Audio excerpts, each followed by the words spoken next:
Okay. I will entertain a motion to reopen the meeting. So moved. Is there a second? Second.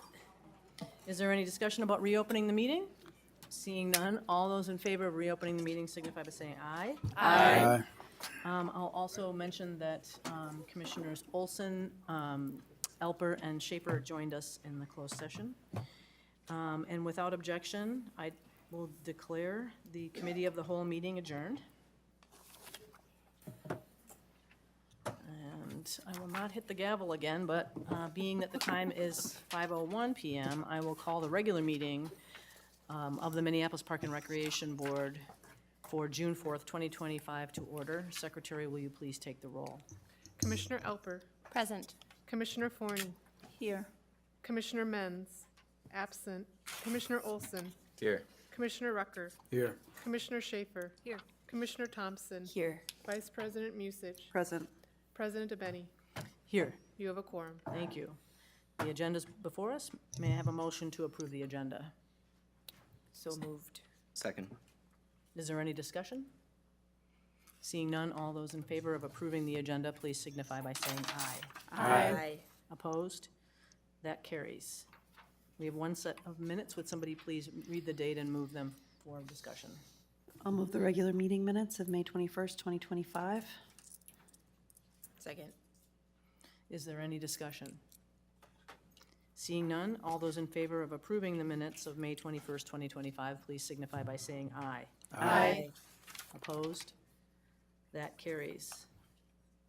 Moving right along, we'll move right to reports of officers, and we know the superintendent has a report for us this evening. Thank you, President Bene and Commissioners. We'll just jump right in here. So with the first one, Strategic Direction A, act boldly for our climate future.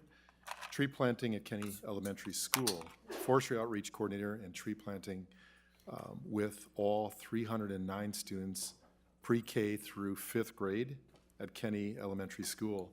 The kids planted 24 trees of various species near the playground over 2 days. Each group named their tree. Some of the names chosen were Donut, Branch, and Jeff. Variety. Gotta love it. All right. Strategic Direction B, cultivate each community's place and honor cultural traditions in Minneapolis parks. NPRB Forestry partners with the Minnesota Society of Arboricultures to host the Minnesota Society of Arboriculture Tree Climbing Championship.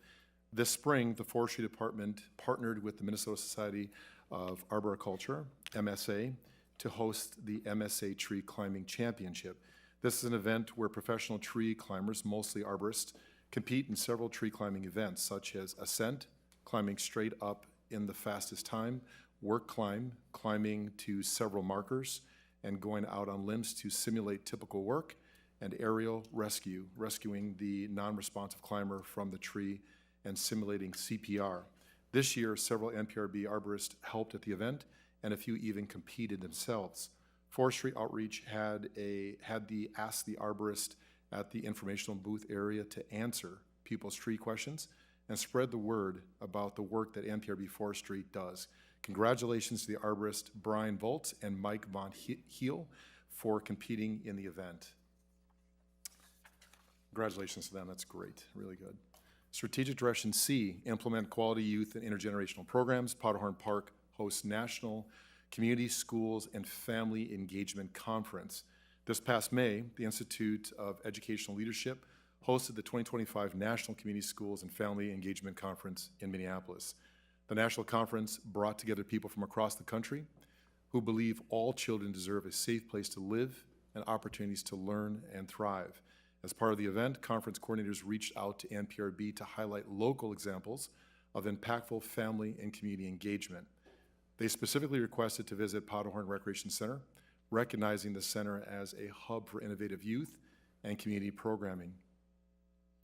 The Powderhorn team welcomed the visit by showcasing the wide range of offerings that make the center a true community hub for cultural and creative arts to youth leadership. Intergenerational programs and unique spaces like Youthline and the Spark Studios. Special thanks go to Ann Heath, Lower South Service Area Manager, Liz Kraus, Powderhorn Recreation Supervisor, Connor Burke, Youth Program Specialist, Rachel Bosch, Youth Technology and Career Skills Manager, and Bryce Kalal, Spark Studio Specialist, for their time, preparation, and leadership during the visit. Can't thank them enough, and Powderhorn's a wonderful place to kind of see the breadth of things we do in our system, so thankful to them. Strategic Direction D, care for park assets to meet evolving needs and practices. MPRB Asset Management and IT Staff Transition Asset Management Application. This is really cool. OpenGov Cartograph Asset Management is MPRB's new organization-wide asset management service request and work system replacing ViewWorks. Asset management and information technology staff are collaborating to set up and roll out the system to all MPRB staff. The go-live date for Cartograph was May 27th. This is really exciting, and we'll share more of this, but this has been a long time waiting, and we're very excited to have it, and we'll share more, of course, on its amazing, what we can do with it, so really excited about that. Strategic Direction E, steward our natural resources. MPRB environmental staff conduct prescribed burns. This spring, natural resources staff conducted 6 prescribed burns on MPRB natural areas. It has been more than a decade since the MPRB has had the staffing and equipment resources to accomplish non-contracted prescribed burns.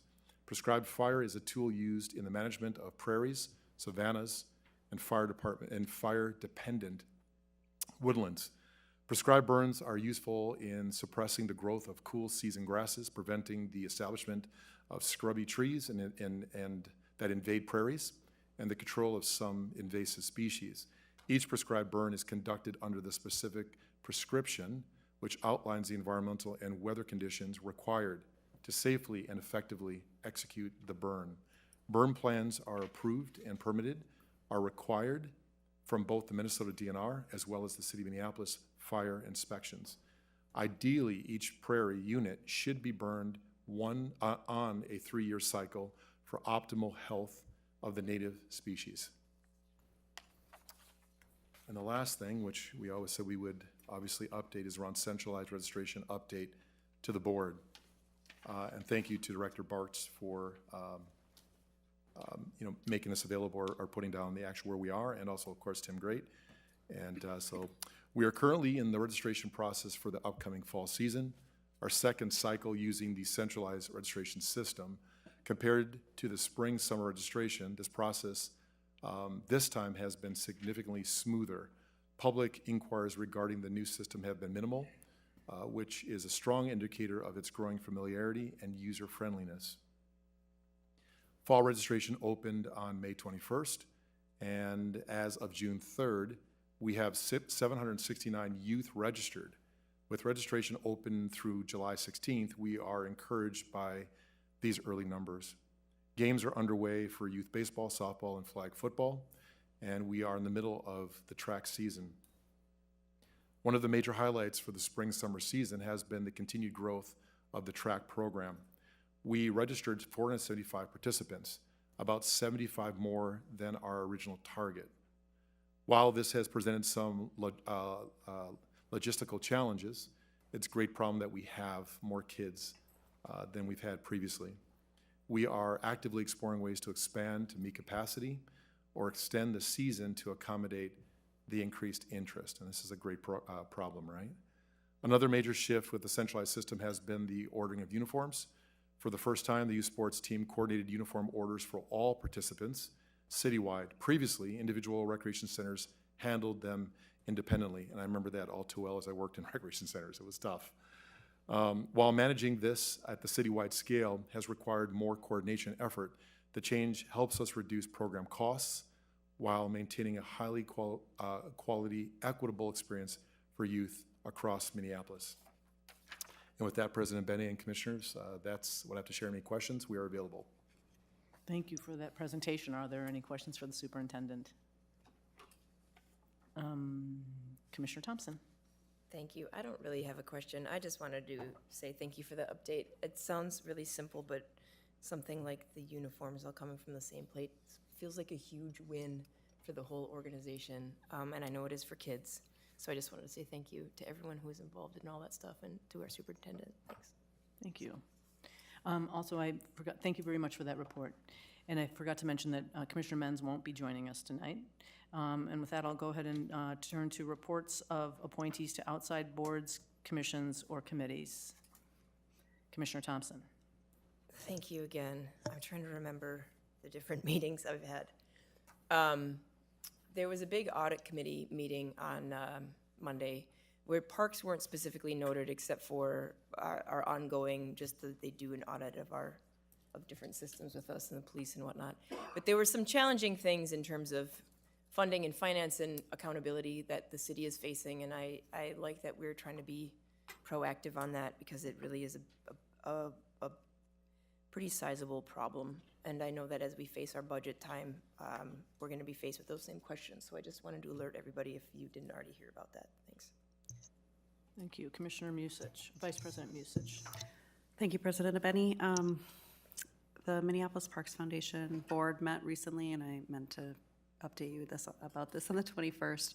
But with the departure of their executive director, they are currently seeking a new executive director. The hope is that that new person will be hired and onboarded by the fall. They are going to spend the month of June interviewing candidates and then hopefully selecting someone and getting through the onboarding process. So when we have more news to share there, I will update you. Thank you. Thank you. Okay, so now we can move on to our consent business. If somebody would either move that as consent items as a slate or pull an item. Commissioner Thompson. Thank you. I would just like to pull all the 3 items that are regarding North Commons, 2025, 83, 84, and 85. Otherwise, I will move the rest of them as a slate without objection. Is there a second on the slate? Second. Okay. Is there any discussion on the slate? Seeing none, all those in favor of approving the non-pulled consent items as a slate, please signify by saying aye. Aye. Opposed? That carries. If somebody would like to move the first item pulled. I will move Resolution 2025-83, and they're all kind of connected, and the reason I did that, I'll just say, if I can have a moment, is to give my colleagues a better understanding of this project, at least the way that I've understood it, and for our staff to be able to update everybody and just show how much they're trying to work to get this accomplished in a challenging situation. So in the spirit of transparency, I will not say anything more. So it's moved. So is that, you're requesting a presentation? Yes, essentially? please. Okay. I'll Welcome. second that. I apologize. Thank you, Vice President Misha. I got out of order. Thank you. President Abene, Commissioners, this is a presentation regarding the 3 resolutions for North Commons, 2025-83, 84, and 85, all construction contract approvals that were bid through bid package 1. I will discuss the pricing that we've been receiving for bid package 1, the current contracts before the board, as well as the pricing that we've received for bid package 2, which is tentatively scheduled for the next meeting. I will share the value engineering efforts that have been ongoing throughout this process, give you a look at the small and underutilized business program participation that is included in bid package 1, give you a funding update, a schedule update, and then our staff recommendation before commissioner questions. So this attachment is a more complete attachment of our bid category cost tracking that is in your packet.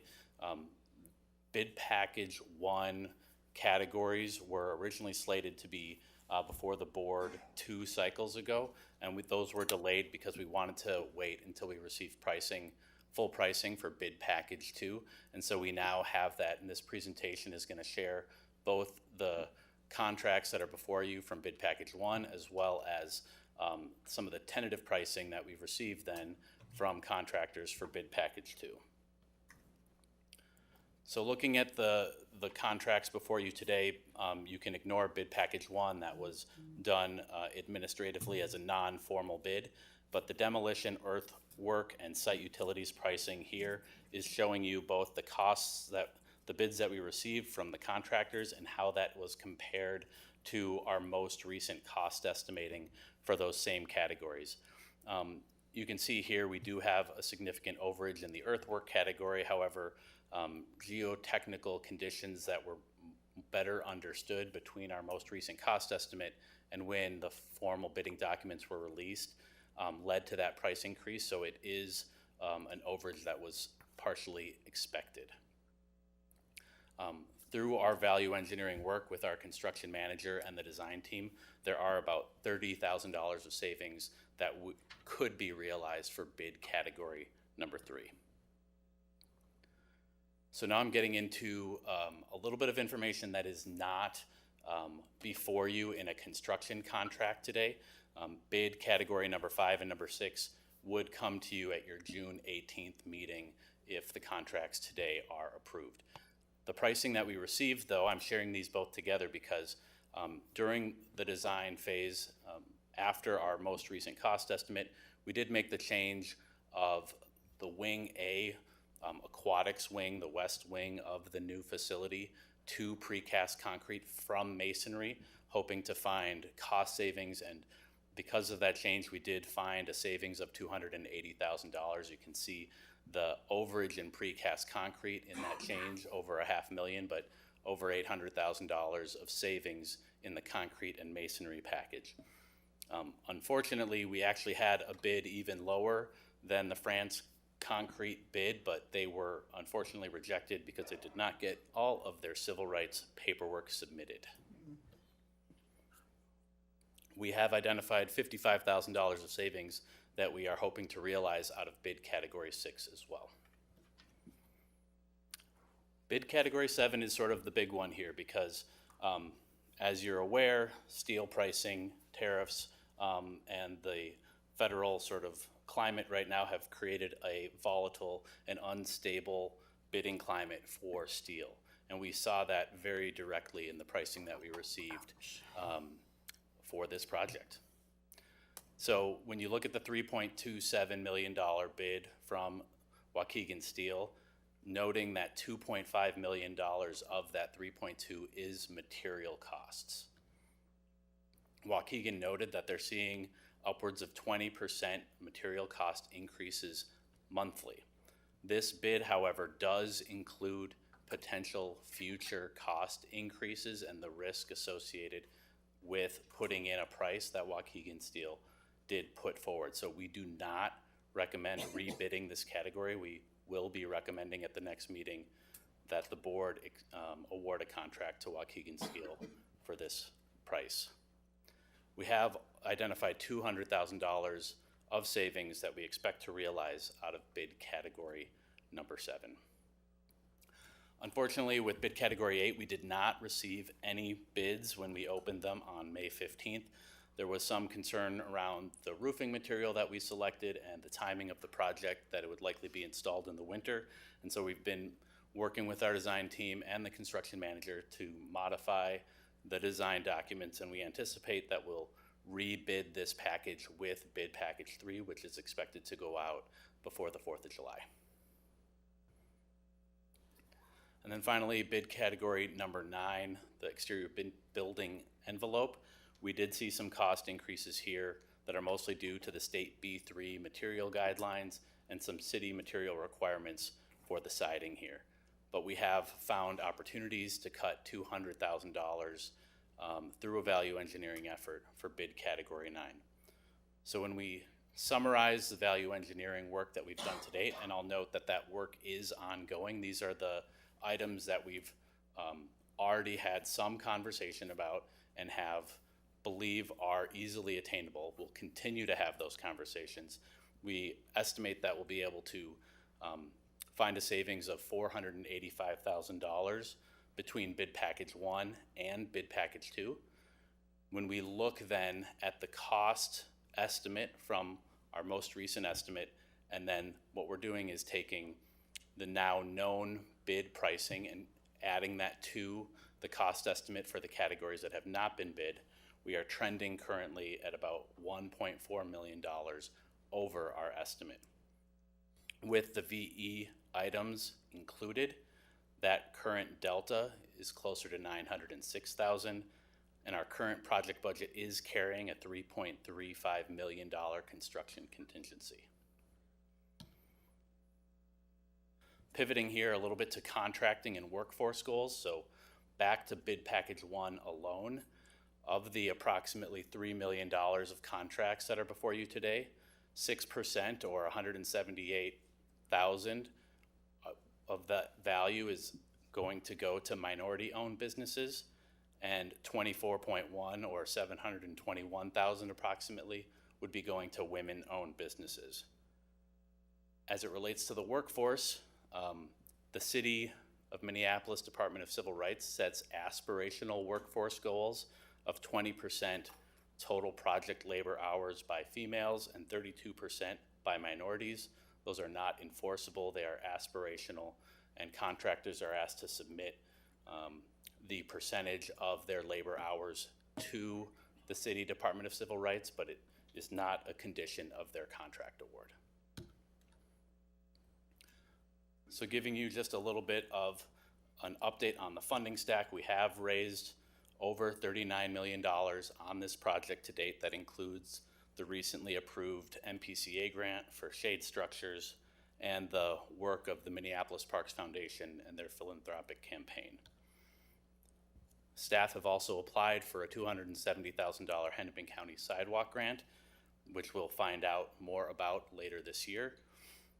And if the board is interested in an update regarding the 2025 state bonding, our lobbyists and IGR can answer your questions after this presentation. So the project schedule: if bid package 1 construction contracts are approved, site demolition will begin in late June and early July. Bid package 2 construction contracts are tentatively will be brought to the board at the next cycle. Bid package 3 is expected to be released for bidding before the 4th of July, and you should have those contracts before the board before the end of September. So by the end of September, we should have all of the pricing in for the North Commons Park Improvements Project. Construction is expected to continue through the beginning of 2027 if these contracts are approved. So the staff recommendation summary. So staff do not believe that another bidding timeline, construction timeline, or project delivery method will bring project cost reductions beyond what we've discussed today. The planned overage of $906,000, which is the current overage minus the VE items, is within the planned $3.35 million construction contingency. And the most cost-effective time to deliver this project is now. It will only be more expensive in the future. We're expecting a minimum of a 5% inflation rate between now and next year's bidding. And for this project of this scale, it would equal about $1.675 million increase in the project. If additional funding is not secured, staff recommend delaying the water park construction until additional funding is available. Staff have no plans to utilize additional MPP 20 neighborhood park capital to fund this project shortfall. If the project were to be rescoped and rebid to reduce a field house gym, cost savings for this scope reduction of about $3 million would be negated by additional design fees and construction cost inflation between now and when we would be able to rebid the project. So staff are recommending that the board approve resolutions 2025-83, 84, and 85. Thank you very much. Before I take questions, I'm wondering, just a point of procedure here. We only have one of the amendments moved, or one of the resolutions moved for discussion, even though this was sort of more of a generic presentation. Is it by, may we just sort of just open the conversation to general North Commons construction? Or do we have to move the other two? Madam President, you could discuss the motion before you. Microphone. But the motion before us is one specific, one of the contracts, and this is a more general discussion about, there are three resolutions altogether. So we proceed with just a general discussion? You may. Okay, thank you. And with that, I'll turn to Commissioner Olson. Yeah, thank you for this. You know, I think it's exactly right to be moving forward. I think we kind of learned from, you know, this project as it kind of kept dragging on and the prices just kept going up and up, that it's important to kind of strike now. Even though, as you know, I can kind of give the bonding update, it's not looking good. It's not looking like a bonding bill will be passed, and if it is passed, it looks like it might just be state, you know, department projects and not local projects. So, you know, it looks like we probably will have to possibly delay or keep pushing in a different format for that water park funding. And, you know, I think that's fine, and I think it's important that we move forward. So I'll absolutely be supporting these motions, these resolutions. It's, you know, too bad that, you know, things couldn't work out this session. Things obviously got complicated, and but you know, I appreciate seeing all the prices exactly, and thanks for this, and you know, Godspeed, keep moving forward. Thank you. Other discussion? Oh, Commissioner Rucker. Yeah, thanks for the presentation. You know, with everything's going on, the world we're living in now with the tariffs, yeah, I think we need to be moving forward quick so we can get this project done. And you were saying June is the possible start date of demolition? Yeah, Commissioner Rucker, late June, early July, so there's likely a delay here if approved today to get construction contracts awarded. Contractors then need to sort of mobilize, pull permits. So yes, we're expecting late June, early July for construction to mobilize to the site. All right, sounds good. Well, I'm gonna be in favor of all three, so let's get this going. So Northside won't get anything pulled from under their feet again. Thank you. Commissioner Forney. Thank you. I so appreciate the way that you've explained the pluses and the minuses. And I think if there's a way that we can, I don't know what words to say, but I'm going to say control the narrative in the sense of you have found opportunities. And excuse me for saying, but on the federal level, there's been an awful lot of spin doctoring, gaslighting, and stuff like that. And I think this is an opportunity for us to prove we are seizing the moment and making this into a positive and moving responsibly. I just think that this is very exciting the way you've presented it, and I thank you for that work.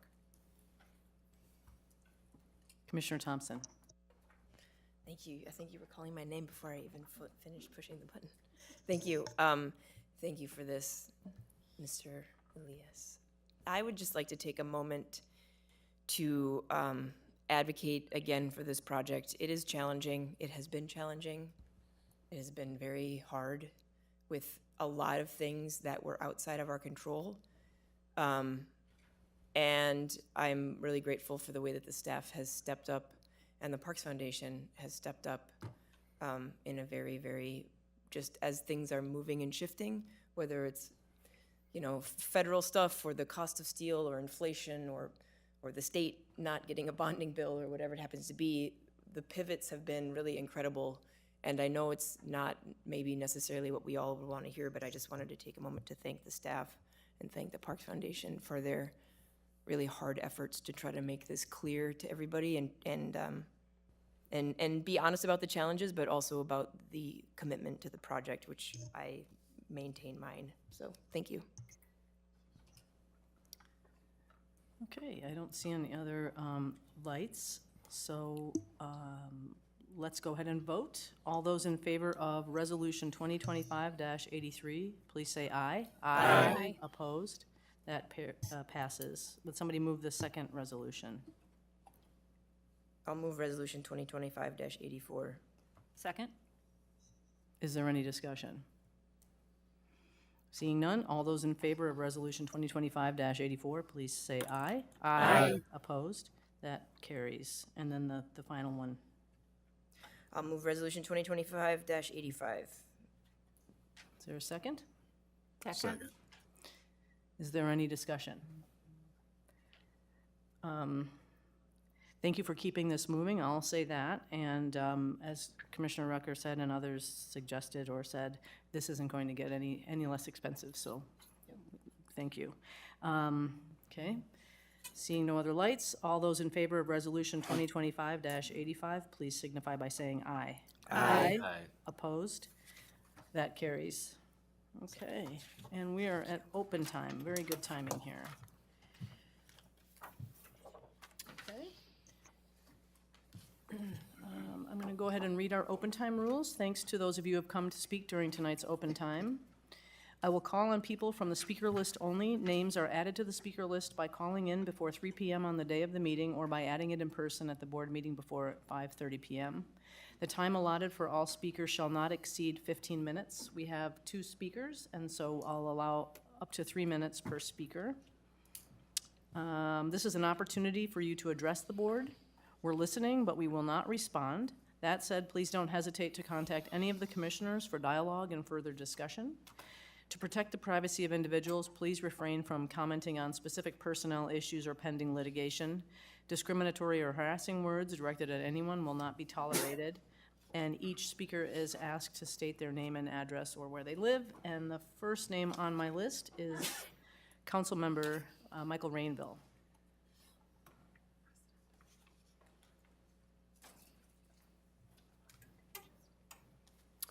Thank you and good evening. My name is Councilmember Michael Rainville. I live in the St. Anthony West neighborhood next to Boom Island Park. And I came here today to thank your staff and specifically Mr. Bangor, your superintendent, for the quick response to the shooting the other night and the death. I appreciate that. We actually talked Sunday night, as I did with Commissioner Mentz shortly after the shooting. And I also wanted to just acknowledge how I got to have my knowledge of that shooting.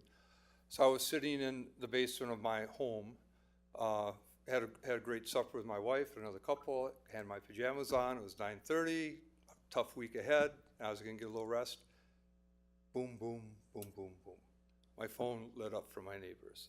And so I very foolishly went down to the park because I shouldn't have. Because when I got in there and I saw the chaos, first thing I saw was the very brave police officers. In fact, I understand that one of your park police was the first on the scene and put a chest compression on a victim, thus saving that person's life. And followed, the police were followed by the very brave fire department, the Minneapolis Fire Department, who performed the emergency medical on those. So I'm here today because this is an ongoing problem. In the summer of '22, the modern day record for shots fired in a Minneapolis park was set at 100 shots at Boom Island. Well, now that record is 130 shots. And that doesn't count the live ammunition that was laying on the ground, because as the gunfight evolved, people were reloading their guns, and in their haste, the bullets were dropping all over the parkland.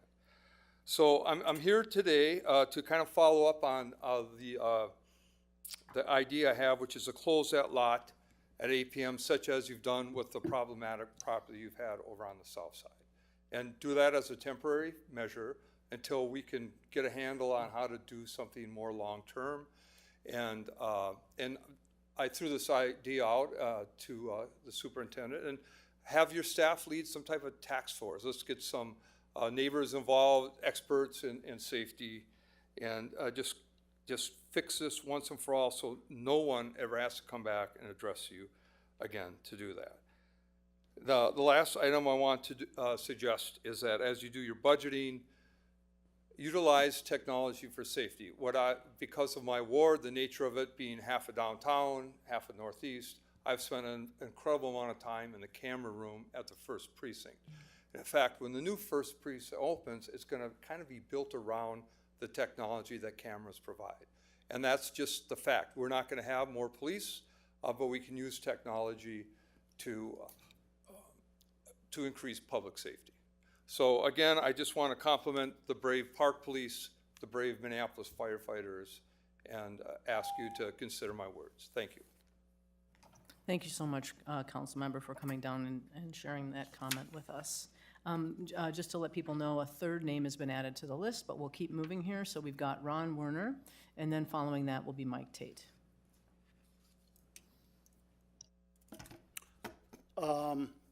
Let me say, I do think Superintendent Al Bangura is an excellent park board superintendent and a great ambassador for the park system.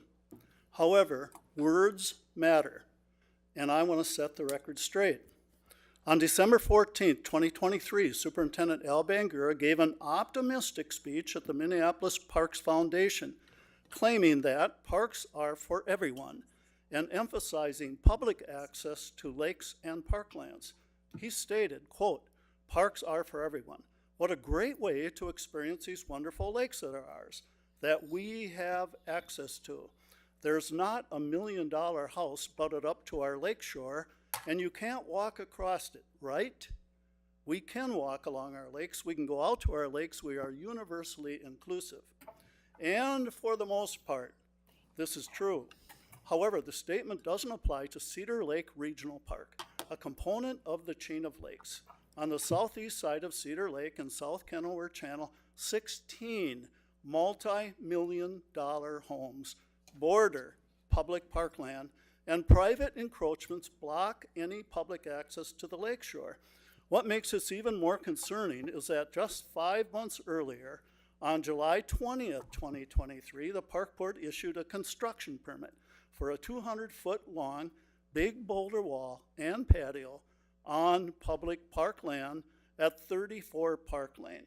This structure, endorsed with a letter from Superintendent Bangura, not only blocks public access, but also falsely presents this public lakeshore as private property. Star Tribune journalist Maggie Korth, in her article, and I hope you all read it, "This Land is Our Land, but it sure feels like their land," describes the aura of her attempted trip along Southeast Cedar public shoreland. Quote, "The growing discomfort really comes to a head as you find yourself at the base of a boulder retaining wall.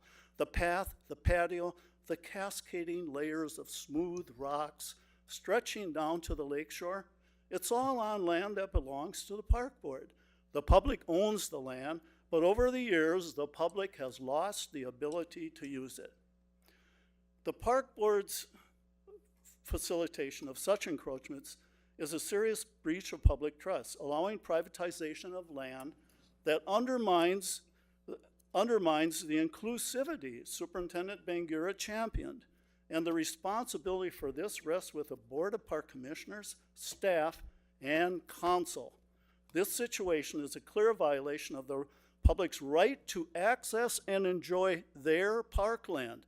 In addition, the situation of privatization of parkland creates a conflict of park board policy, ordinances, standards, and values established by this organization, and it needs to be corrected. Thank you. Mike Tate. Thank you. Good afternoon, Mike Tate, Northside resident, volunteer coach for over 40-plus years in the park system. I want to congratulate each and every one of y'all tonight on this epic decision that you made. I didn't get much sleep last night knowing that it could be challenging. We're just one vote or 5 votes away from not doing a project that we so richly deserve and have advocated for, all of us, for many, many, many years. This North Side has earned the right to have a facility like this, and the city of Minneapolis has deserved to have a facility like this. As I've said many times, it's just built in North Minneapolis. It'll be used by all kids and families. The relief in my bones is gone away. I can guarantee that.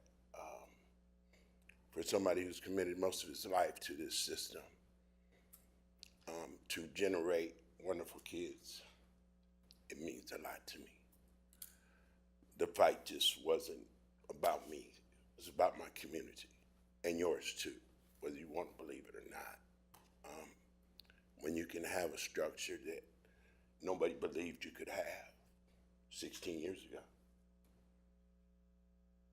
I mean, staff told me, what are you talking about, Coach? That would never happen. You'll never be in the CIP. That just ain't gonna happen. But as this young man over here, I just say young, he brought me over to that Capitol.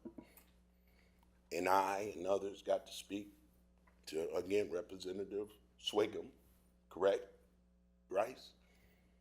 And we were the first ones ever in the park board to get a $1.25 million thing that had never happened.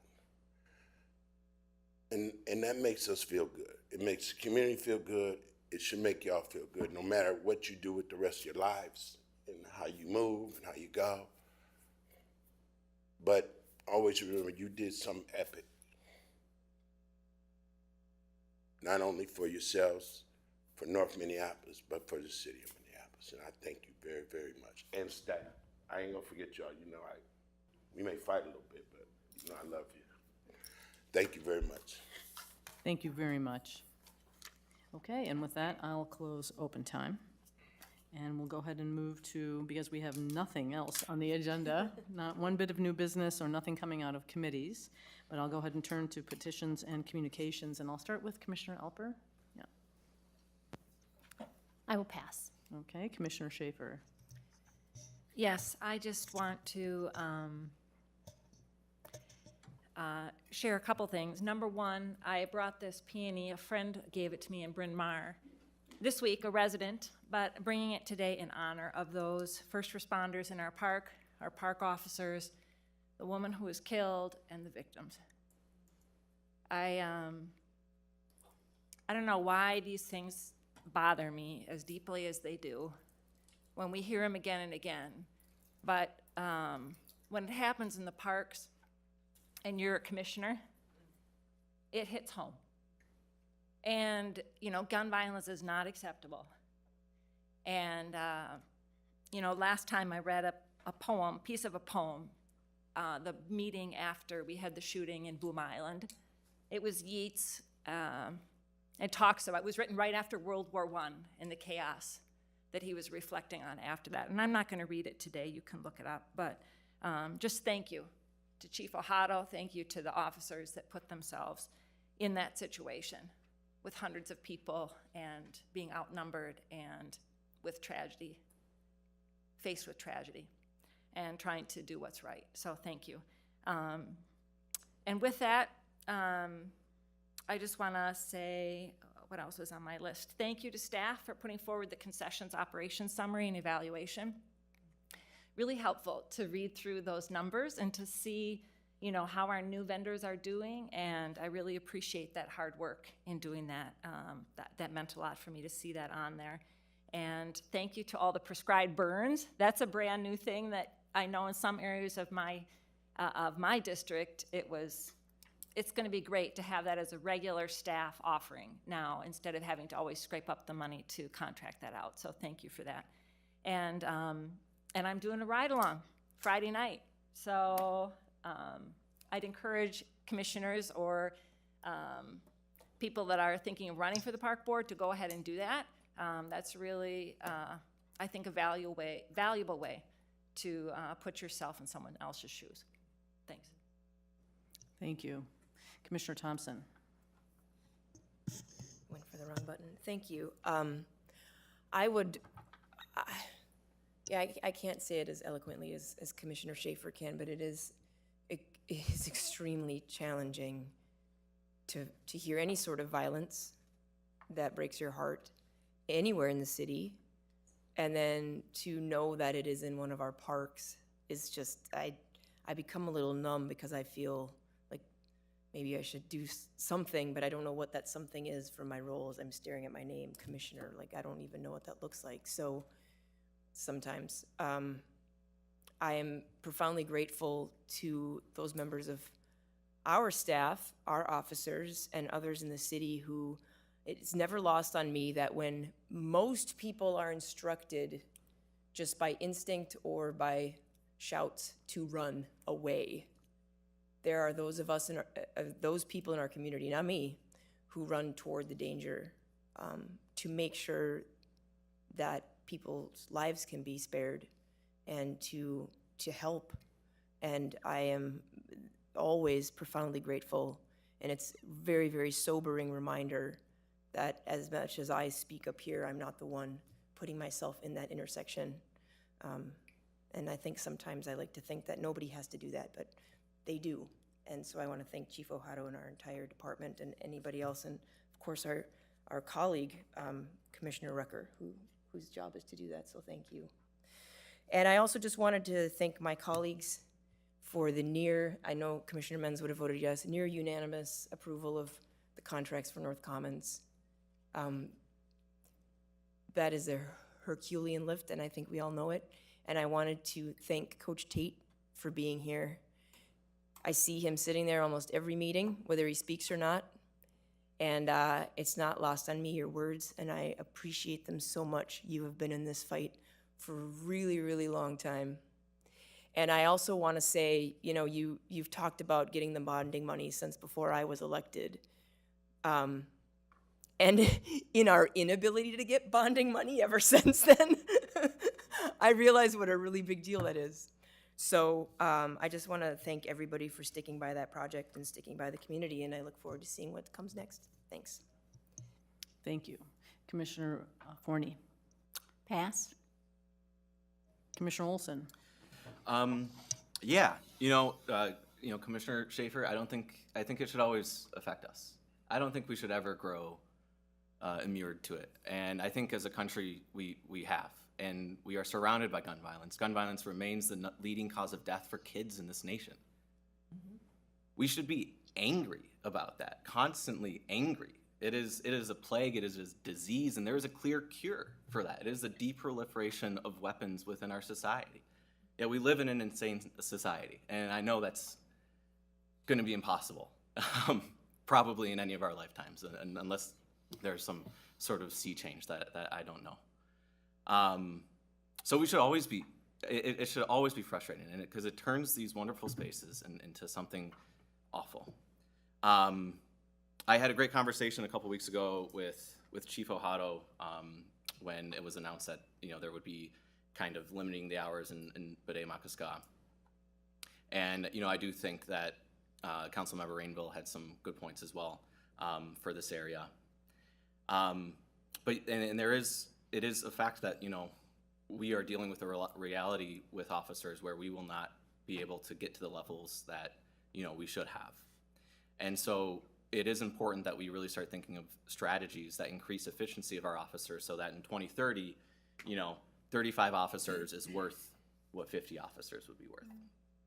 And to that point, I think there are some things around, I think back to one of the first things we voted on was kind of the open parkways pilot and project, and in that there were some movable, hardened spaces that allows us to open and close things kind of more efficiently. And so I'm not saying necessarily we go back and look at that exact pilot project, but look at those sorts of tools of creating spaces so that we can kind of modulate where we need to. And we see now that we're putting an officer to protect safety or to monitor traffic safety within our parkways. There's clearly a need for redesign in that area as well, because as great as it is to have an officer doing that, there are clearly more major, more threatening, more dangerous things that their time could be used for. Just some thoughts there. It should constantly make us angry, and we should constantly be raging against it, and we should not give in to the status quo on that situation, on gun violence. Also, to reiterate your point, Commissioner Schaefer, the concessions, I did like seeing that. Painted Turtle and Pimento, there was some kind of stumbling getting out of the gate. There were some kind of unforeseen circumstances, so send people their way, do their praises, do social posts, do things like that. I'd also point folks to the petition and communications from the Minneapolis Bike Advisory Committee on the mall park. They have some good points as that project evolves, as we look to the future there, of considerations of filling a bike gap, because I actually do take it on the way home the Hennepin lane that Hennepin County stopped before Hennepin on Lake Street. There is a gap there. It is a bit dangerous, and some of it was assumed that it would be covered in the mall park plan. So take a look at that. Take a look at what they say as we view that park in the future. I think it'll be important to consider. Thanks for bearing with me there. Thank you. Commissioner Rucker. Yeah, first and foremost, I just want to send my condolences to the young lady that lost her life at Boom Island. Not only, it affects the whole family, because she had a young child. I can't remember how old a young child is, but it affects everybody, when this happens. Yeah, as being a firefighter, we've seen this every day. Stuff that's not making the news. Drug overdoses, the shootings, the stabbings. Really, only time you see a shooting is if somebody passes, but we're going to them. That don't make the news. With that being said, we just need to make our, parks safer. These are young kids. I believe she was 23. I don't know the average age of the people that were at Boom Island that night, but as I always say, we have to be proactive with our kids. Start early, give them a lifestyle where they don't want to be involved in crime or, just shooting up a place and, not a care for somebody else's life. Minneapolis Park Foundation, I want to thank you and thank you again for being one of our biggest supporters when it comes to North Commons. And you're continuing to, show that, you're still going to be there. I know we might be short, but we're still working to get that money. And I just want to acknowledge you guys to say thank you and that you haven't given up on this project. So with that being said, I'm done. Vice President Musich. I'll pass. Okay. So I'll go, and I actually have a statement here from Commissioner Menz, and he's the district commissioner where Boom Island is located in his district. So it explains why he's not here too. So hello, commissioner, staff, concerned citizens, and District 1 constituents. I'm very sorry for my absence today as I'm working through my son's end of high school, and for today, he is my priority as he competes in Waconia at a section baseball game versus Benilde. It could be his last game, and this is very important to me personally, and I could not miss this night, so thank you for understanding. That said, this week has weighed heavily on me with the loss of life shooting at Boom Island on Sunday night. Let me be clear, guns are to blame. Guns in the hands of people at the park is a zero-tolerance issue. Our community is safe. Our parks are safe. Boom Island is safe. But when something like this occurs, we can't acknowledge the data telling us that the presence of violence in the moment creates a glaring perception that those statements, no matter how much data we have, are moot. I'm grateful to our superintendent, Board of Commissioners, Councilmember Rainville, and our park police that we will have park police personnel at Boom Island from 8 p.m. to midnight daily, Friday, June 6th through Sunday, June 22nd, while we continue to consider next steps. I'm hopeful and confident that this closure will give us time to reevaluate how we can reassure our community that Boom Island and our other regional parks are safe for folks like you and me, and others celebrating graduations and weddings and other special events. Remember, guns are the problem here. Community is the solution. I'm also advising that we include a community engagement piece to this closure, and we'll be sharing some days when I'll be available to meet at Boom Island to discuss how community, police, and the MPRB can work together to creatively problem solve this rare but present danger at Boom Island.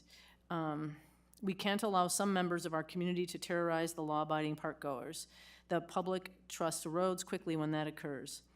I, meaning Billy Menz, plans to be at the park on Friday, June 6th at 8 p.m. for a community discussion if anyone is interested in attending. This will be an informal circle of concerned citizens, myself, and whoever else wants to attend in the presence of our temporarily stationed park officer at Boom Island Park. Thank you again to Superintendent Bangura for his actions and leadership on this issue. I am confident that Boom Island can be a safe place for the 2025 summer and a place where people young and old can gather and celebrate and relish the big river that runs through our city and provides the spirit and life of this city and park system. Thank you for your time in community, Commissioner Menz. So with that is that, and, you know, I think we've said a lot here about that. I guess I would be an advocate for technology solutions as much as possible. There are some good measures that probably for engineered solutions, that's what you do with PPE, right? The first thing you do is you try to engineer out the risk as much as possible, and then you deploy levels of prevention or methods above that. But I'd like to see us maybe think about some technology, even if we can't afford to include it in our budget for next year. And with that, I want to also just add one more item, because nobody else brought it up, and that is the soapbox derby races, which were held on Saturday. I could not go, unfortunately, crushing. Now, the other thing is, apparently, St. Paul Parks came in first place. But Minneapolis Park team did come in second place, and one of the park teams got like best sportsmanship or something like that. Oh, that's right. That's right. So St. Paul has something to learn from us, it seems. So with that, without objection, I will declare this meeting adjourned. Okay. The time being 5:57 p.m., I would like to call the meeting of the Administration and Finance Committee to order. Secretary, can you please call the roll? Commissioner Alper. Present. Commissioner Forney. Here. Commissioner Rucker. Here. Vice Chair Schaefer. Here. Chair Thompson. Here. You have a quorum. Excellent. Would someone like to move our agenda? Also move the agenda. Thank you. All those in favor of our agenda, please say aye. Aye. Opposed? We have an agenda. Would someone like to move our minutes? I'd like to move the minutes of the Administration and Finance Committee, minutes of May 7th, 2025. Thank you so much. All those in favor of adding our minutes, please signify by saying aye. Aye. We have minutes. We have one amazing resolution tonight. Would someone like to move that for us? Anybody? I'll move Resolution 2025-105, resolution approving lease agreement with Nice Guys Corporation, leasing commercial space at 3104 Pacific Street North, Unit 203, located within Above the Falls Regional Park for a 13-month term commencing July 1st, 2025, at the rate of $3,000 per month gross, including utilities and taxes, with the first month free. Not bad. Does anyone have any questions, comments, concerns? Am I seeing a reach for the light? President Abeni. Thank you for calling me. I'm not on this committee, but I was interested in this a little bit, and I'm going to get Council Rice's attention maybe. But I think that's the right person. But one thing I thought was really interesting, I didn't really realize that we owned this building. I didn't give it much thought. But that it's a leased property essentially with lots of tenants, but we still pay, so we pay property taxes on that. So is that, I don't know if that's a Christine Downey, a Ms. Downey question, or a Brian Rice question, but at what point does a property then come off of a tax roll as we're waiting for it to develop in the future? Yes, Madam President, or when the government has property that's used for commercial purpose, the city assessor can assess a value to it, and they do, because it's not used for a public purpose. So once we're holding that property, or others that we have where we have leases, until such time as we can develop it. So we've acquired it with the purpose in the future of using it as public property, but in the interim use, we're using it as, you know, rental space for commercial purposes or other purposes. So, Yeah. and then the assessment is there. So once it's actually the private purpose is removed, there won't be tax on it. Yeah, thank you. I just thought that was kind of interesting, and I think it's a responsible way to do it. So I just wanted to highlight that for the discussion. So thank you for letting me make that comment. Absolutely. I apologize for coughing into a live mic. Seeing no other lights, all those in favor of Resolution 2025-105, please signify by saying aye. Aye. Any opposed? That motion carries, and with that, I will adjourn the Administration and Finance Committee. Woo-hoo. Here, at 6 o'clock, I'm going to convene the Planning Committee. The Secretary, please call our roll. Commissioner Alper. Present. Commissioner Rucker. Here. Commissioner Schaefer. Here. Vice Chair Thompson. Here. Chair Forney. Here. You have a quorum. Thank you. I'll take an action then to approve the agenda. I also move. All those in favor, please signify by saying aye. Aye. Opposed? That action carries. I'll take a motion to approve the minutes. So moved? All those in favor, please signify by saying aye. Aye. Opposed? That action carries also. On to our next, our only, right? Yeah, our only resolution. Somebody'd like to read that for us? I will move Resolution 2025-101. Resolution concurring with the State Park Road account funding and design criteria city engineer's request for a variance from Minnesota Department of Transportation, State and Operations Rules 8820.9946 for the number of one-way lanes and road width for Lake Harriet Parkway within the Minneapolis Chain of Lakes Regional Park, from Roseway Road to 42nd Street West for the Lake Harriet Parkway paving project, SAP 027-600-012. Great. Any discussion? Any need for a presentation? Not seeing any lights. Oh, I can't see your light. President Abene. Thank you. Once again, I'm not on this committee, but I appreciate the chance to make a comment. I don't think that in the final packet, I had asked if the letter from the correspondence from the city on the variance made it into the packet, but I don't think it was in there. Okay. Was that, okay.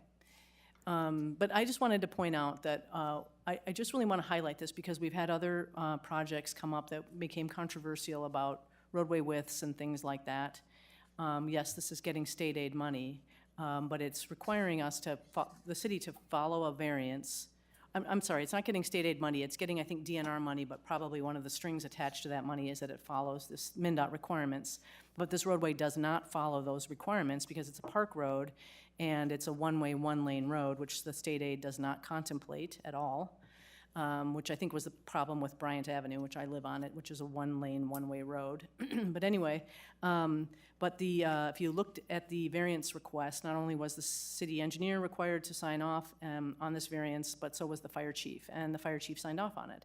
And I'd just like to point out that the section of roadway has no structures or dwellings on it.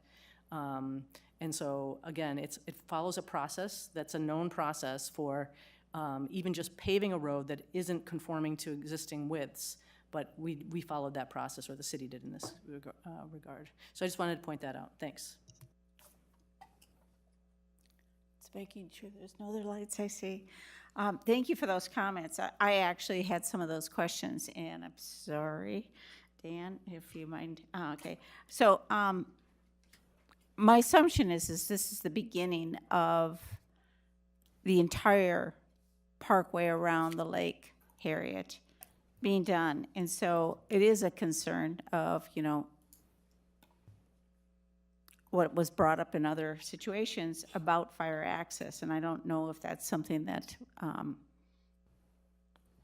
whatever, is in the purview. I mean, are we considering what's going to happen when we go to, I know you don't have an answer to that question right now, but I just am really concerned if we are going to be needing to change all of our parkways that do have structures on them in the future. Any opinion that we have there? Chair Forney, commissioners, yeah, I don't know if I have an opinion globally about that. Within the context of this project, the city applied for this funding. You are correct. It is basically in addition to our typical PV 001 funding, but it does come with those state aid operations rules. But the intent here is just to do pavement replacement from the inside the curb, from curb on one side to curb on the other.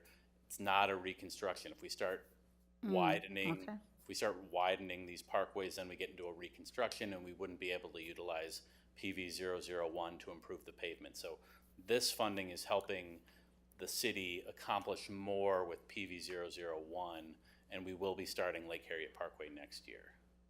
But to your question, President Abene noted it, the city fire marshal or fire chief has authored a letter of support for the request for this variance. So that would be the authority that we would go to have an opinion rendered on the fire safety of basically maintaining what is existing in terms of parkway widths today. Thank you, that gives some clarity, but I just want to make sure that we have our antennas out for, when we go to the rest of Lake Harriet and that possibility. And then also that when we go to the point of the rest of Lake Harriet and everything, that I'm hoping that the elimination of the lower road will also be in that conversation. And this is a odd thing to bring up, but I'm so pleased that we are acknowledging that we have turtles across the road. And so with this construction, I need to brag about the fact that Catherine Shreves contacted me, I think probably first year of my term, 12 years ago, about, Meg, there's turtles crossing the road, you have to do something. And I just hope that somehow when the construction happens, that this could be observed. And I don't know how we make space for our turtles, but anyway, just something that please have in your, like I say, radar. And then I think I noticed that on the graphic of the next phase, I believe it goes up to Bede-Makaska and the southern end of it. And just a reminder that that's Hennepin County property, the southern portion. And I'm not sure, why the connection, but anyway, just. Yeah, Chair Forney, William Berry connecting Lake Harriet to 36th and Richfield Road, that work was done a few years ago. So where the intersection of Lake Harriet, where it sort of turns and returns southward for the one-way traffic, is the extent of the Lake Harriet work for 2026 and 2027. Yeah, that's why just the graphic, there was a map in there with, like I say, the southern end, and it just, I'll whatever. take a look and show I figured that was all done and that everything. that work was completed, yeah. Well, actually, it's in process right now for the bus stop. But anyway, Right. okay. A totally different thing. So, very exciting. Not seeing any other lights. All those in favor of the resolution, please signify by saying aye. Aye. Opposed? That action carry. And I will adjourn here at 6:08. Wow.